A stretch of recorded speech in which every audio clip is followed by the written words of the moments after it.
Hi, I'm Dana, and I am somewhat concerned that today's video is going to be slightly controversial, but I'm not concerned enough to not do it, so we're getting into it. And this is things that I think autistic people should be allowed to get away with. And I guess if I was a little bit fancier and tried harder to do words and sound well spoken and whatever else, I'd probably name it something more akin to accommodations that I think autistic people should be allowed due to their disabilities or some bollocks, I could make it sound posher, but the very base of it is this is stuff that I think autistic people should get away with. It's stuff that I don't feel like we can overly help. And I keep seeing content online of well, autistic people can still learn. And there's a level of yeah, of course we can. And there's also a level of learning more doesn't make me less autistic. I'm still going to be autistic at the end of the day, and I'm going to need to be accommodated to that sometimes. That's just the fact of my life. So the first one is one that has caused me an absolute array of issues, and I think will continue to do so, is I shouldn't be judged or in any way fucking held to anything for the tone of my voice.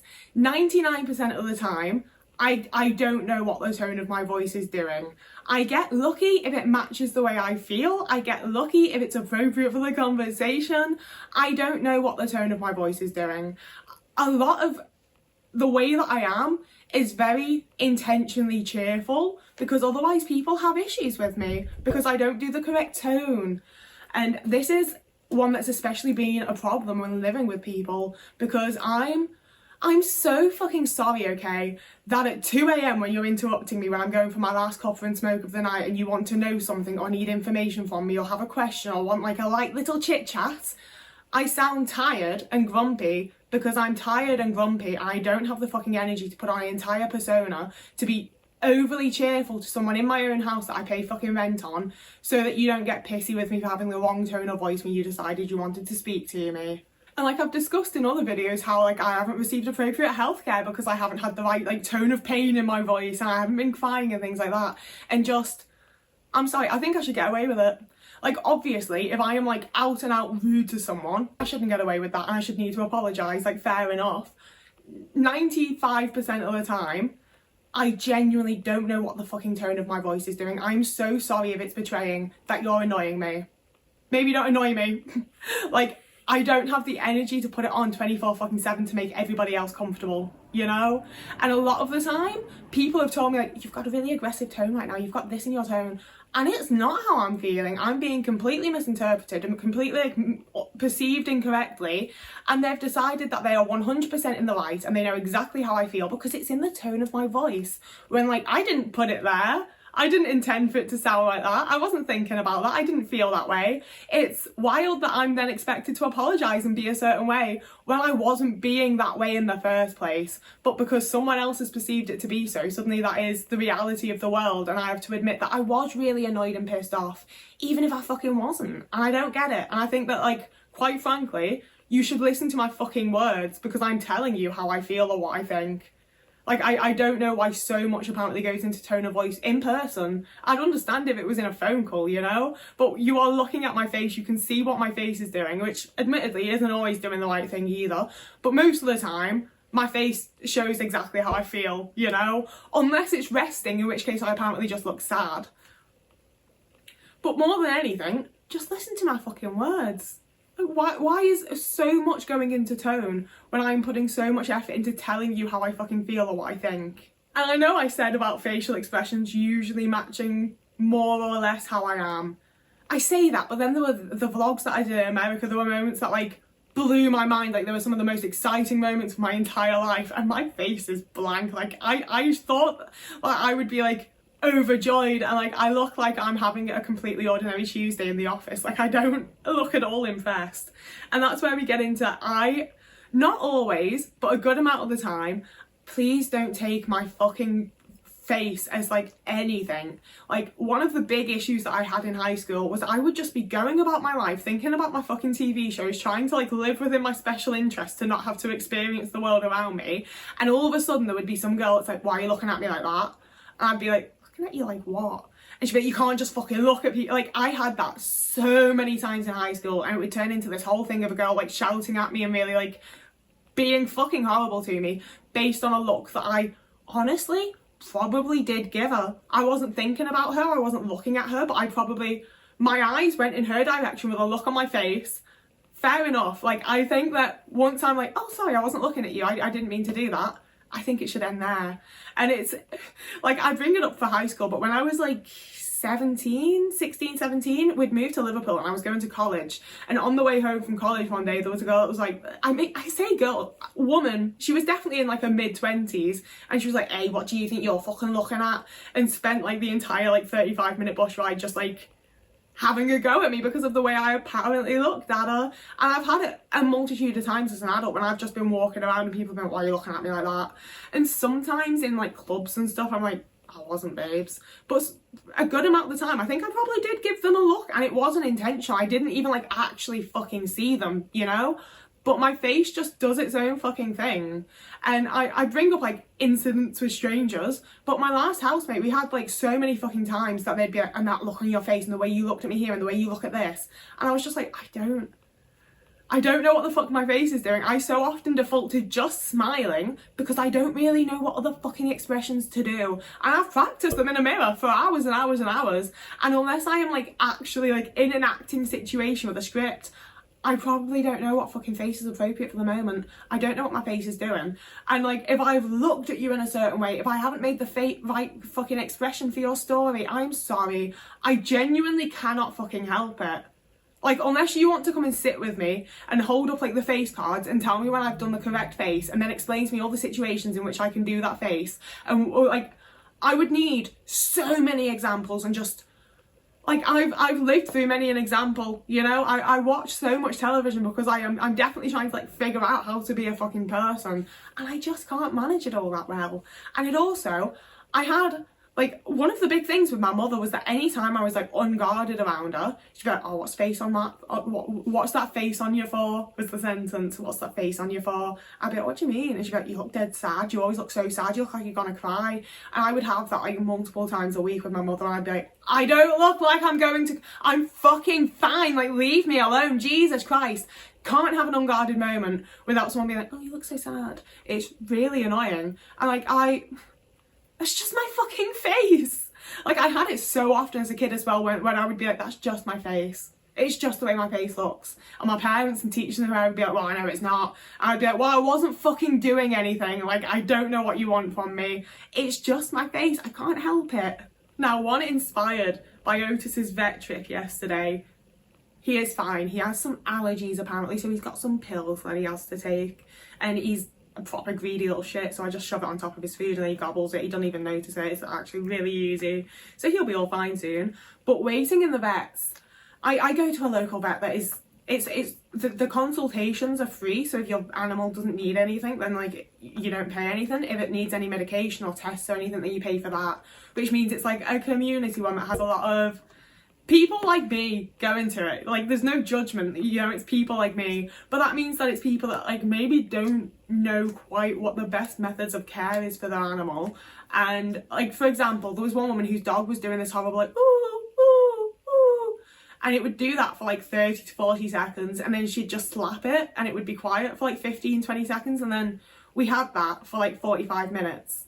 You know, it was just constant noise, constant sounds, people shouting, people talking, people being too loud because they've just found out they have to pay for their animal when they didn't think they were going to need to. And just, I understand the situation, I get it, I'm not judging it, but I also can't fucking be in it, okay? Like, I had to sit there for 2 hours with the fucking fluorescence and all of this noise and all these sounds and anxiety about my own fucking pet, and I really truly think that I should get away with having to wait. I don't think I should have to wait. I think they should do some shit, like when I went to Disneyland, they had a whole disability thing where you would go and like sign up to go on the ride essentially, and they would give you a time so that you've waited the same amount as everyone else, you just haven't had to wait in the same way. And I think I should get that in like most places that I need to go to, quite frankly. My dentist, for example, I've bigged up my dentist because I do really fucking love my dentist, and that's why I'm prepared to pay the insurance to have them. But waiting in their waiting room is horrible. The music is always a little bit too loud. There's a telly, the lights are a little bit too bright. They have like a scent diffuser thing. Like, it's the kind of thing that I'm sure is a lovely, welcoming, delightful space for a neurotypical. And for me, I'm sitting there, it's too bright. I feel like I need to put sunglasses on. The music's a little bit too loud, so I'm really worried that I'm not going to hear them say my name. When someone talks to me about anything, I'm not going to hear them. The smell is making me cough, and then I'm getting really anxious that I'm going to be coughing constantly constantly while I'm in the dentist. Like, it's just such a fucking thing, you know? And I really do feel like most places, most vets, most doctor's office, most dentist's office, most places that you need to wait for something should have a room for autistic people, or for, like, you know, anyone that fucking needs it, that is quiet and dimly lit. That's all I want. I just want a separate little room. It can be a fucking cupboard. I genuinely don't care. I just want it to be quiet and dimly lit with no weird smells. And I will wait the same amount of time that everyone else is waiting. I will wait the time that I need to wait. It's not the waiting that is bothering me. The method of waiting. I don't think I should have to wait like everyone else does. Call me entitled, call me whatever you want. I can't fucking do it. It's so much more distressing to me than it is to anybody else that's there that isn't autistic, obviously, you know, like, obviously other people are experiencing the same thing. That's why I'm like, we should have a room for us where we're just quiet and it's dimly lit and we haven't got any strong smells and we can just wait there. It's the same amount of waiting time. We're not getting anything like special or different outside of being allowed to wait in an environment that allows me to feel the same level of calm as the people waiting in the environment that is normal for them and doesn't bother them, you know? So I think I should get away with waiting, essentially. I also, one of the big ones, and one of the ones that I do feel like a level of personal shame about, and to a point feel like I should, is, quite frankly, if you have caused my meltdown to happen, I shouldn't have to face consequences for that. If you have pushed and prodded and poked at me and pushed and pushed and pushed and pushed to the point where I'm standing in front of you screaming and crying, that's your fault. That's not, I need to better regulate my emotions and I need to learn this and I need to learn to do that. That is, you have looked at me knowing full well that I'm like a vulnerable autistic adult that has these issues, and you have pushed and pushed and pushed to the point where I am literally breaking down in front of you. I can't handle it anymore. And that's not my fault. I'm sorry, it's not. I've learned to fucking regulate myself. I don't have those situations very often. If you've pushed me into that, that is your fucking fault and you're gross and that's not on me. And I'm not going to stand and apologise and be like, I'm so sorry that I like overreacted and it was like so scary for you. Like the amount of people that have forced me to have a meltdown in front of them and then been like, you being like that was like really frightening. You seemed really aggressive. And it's like, oh yeah, me screaming and crying and having this whole thing that is like extremely like, they're feet and feet away from me. I'm not going near them. It's not like I'm squaring up to them and threatening them. It's about how I feel. I'm telling them I'm too overwhelmed. I can't deal with this anymore, you know? And yet somehow that's me being a bitch and trying to manipulate them with my emotions that I'm just faking and that aren't even real, you know? And like, it's not. You've pushed me into that. You caused that. I'm sorry, that's the consequence of your actions towards me and your behaviour towards me. And you're a gross person for doing that. And in the same vein of that, I'm so tired of having to apologise to people for them misinterpreting what I meant. So one of the examples I always use for this was when I was with a little group of friends and we'd been talking about a painting that was up in the friend's house, and I don't remember what the painting's fucking called, but it's the guy that's like looking into the river and then he drowns because of like his own vanity and because he can't swim. And like the friend had told us a story and I was like, oh, he's like you, and like giggled and everyone went quiet and I was like, oh shit, I fucked up, what's this one? And the friend that like knew me best was like, oh, because I can't swim. And I was like, well yeah. And then like everyone else like sort of chuckled and someone was like, oh, I thought you meant because they were vain. And I was like, well no, because they're not vain. Why would that have been what I meant? Why would that have been my intention? No. And I've had so many moments like that I haven't found out about until afterwards, or where it's gone quiet and I've been like, shit, I fucked up, and someone's changed the conversation so that like I don't feel awkward or whatever. But it means that I don't find out in what way that I fucked up a lot of the time, or if I do, it's like weeks and months later. And it's the type of stuff where it's like, I can see why someone would think that I meant that if they thought I was a complete and total asshole. You know, like if they'd gotten to know me and I was just a cunt to people because I could be, I would see why they think that that was the intention of that sentence. However, I think that anyone that has known me for more than like 15 minutes, and especially anyone who's seen my facial expression and my body language and just generally experienced me saying it, should know that that's not the thing that I meant. You know, and it's frustrating as well because I've seen it with other autistic people. I've seen it with my autistic friends. Like I had a friend at one point who had like introduced me to another person, and we'd had like a whole bunch of nice times. I'd made friends with this person, we were having a good time, and I'd been telling them about something we'd done together, and he went, oh, so they are worth being friends with after all then? And I was like, yeah, I guess so. You know, and there was a whole bunch of context that had me like, they're already worth being friends with without them buying me things. Like that's a little bit, I didn't love that. you know? And when I discussed it with other friends, they were also like, yeah, that's a bit, And then I got to know that person better, and it had come up in like conversation at some other point, and he didn't at all mean it in the way that I'd taken it, in the way that my other friends had like understood it to be from the way that I'd taken it. He very much just meant it in the way of like, it was worth getting over your anxiety and actually reaching out and speaking to this person. Like, he meant it in such a kind and genuine and lovely way.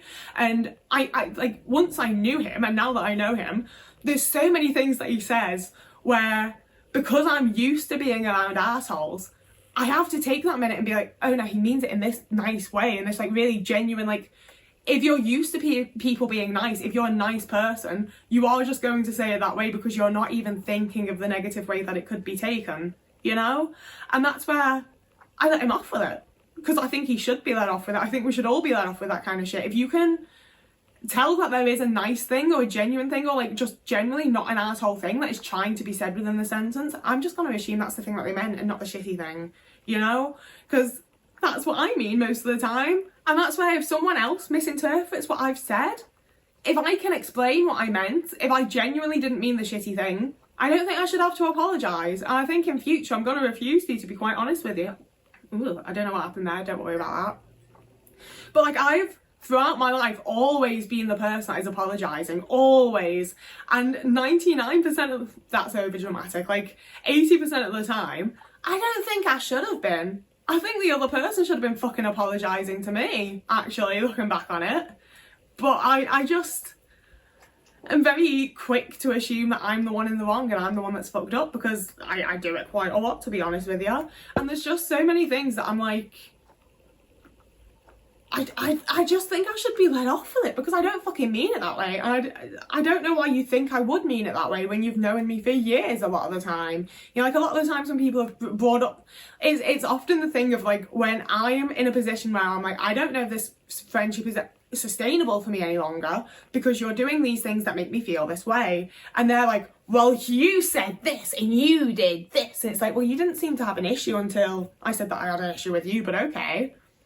And that's when I find out that they've actually got this little collection of like things that I've said that weren't shitty. They were like compliments or nice things. And they've just taken them in a very specific way, as though they've decided I'm an asshole and they're just reading into everything I say to find where I've been a dick. And it's really odd, and it's really weird, and it's really not something that I'm going to be putting up with in future. So yeah, I'm wrapping up there. Did I have any other points? I do also think we should somewhat be let off with forgetting things, but I'm so done with speaking, to be honest with you. So like, let me know what you think of that one in the comments, I guess. Discuss that point for me. I don't know. How do I end videos?